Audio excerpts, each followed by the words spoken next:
شيلة مرثية من أم بسمة ترثي نفسها بعد وفاة ابنتها الوحيدة بسمة في الحادث المروري الذي أصابهم، وتحكي وتعبر بما فيها أداء الشاعر أيمن الغفري.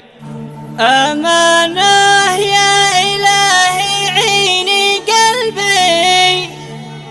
أنا بدعيك وأنت الله ربي، على ذي قد حصل واللي وقع بي، بهذا العمر والدنيا العسيرة. تم التسجيل في استديو نيوتن.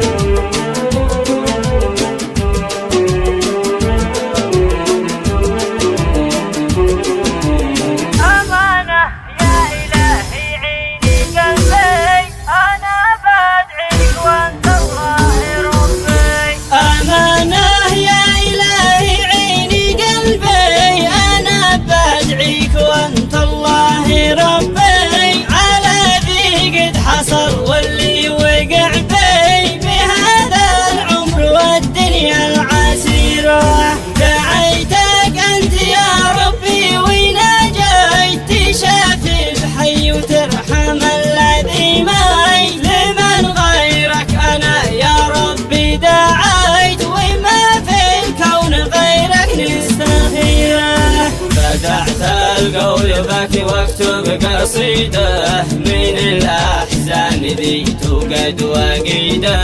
على بنتي أذيه للوحيدة، أخذها الموت وهي طفلة صغيرة. أخذ مني الحنايا والضنايا،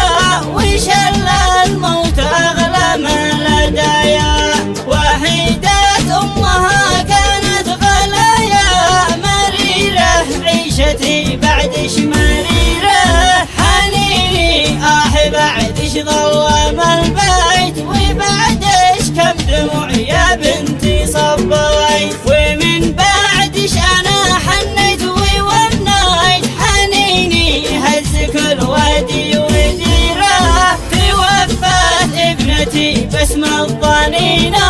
حنين القلب من حزني حنينة. أصيح يا بسمتي وين انتي وينه، تركت وش وغادرتي العشيرة،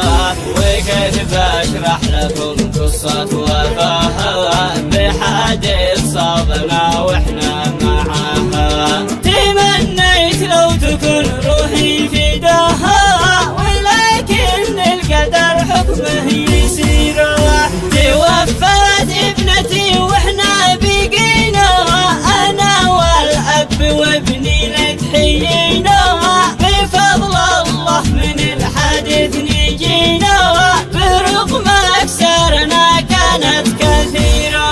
وحزني بعد بنتي شل عقلي، وشل النور من عيني وهب لي، ظلام الحزن في قلبي بيغلي، بنار القهر خلاني ضريرة، ويلش يا الموت مالك ما بترحم، بتاخذ كل غالي دوني نعلم، ولكن ما حدا مثلي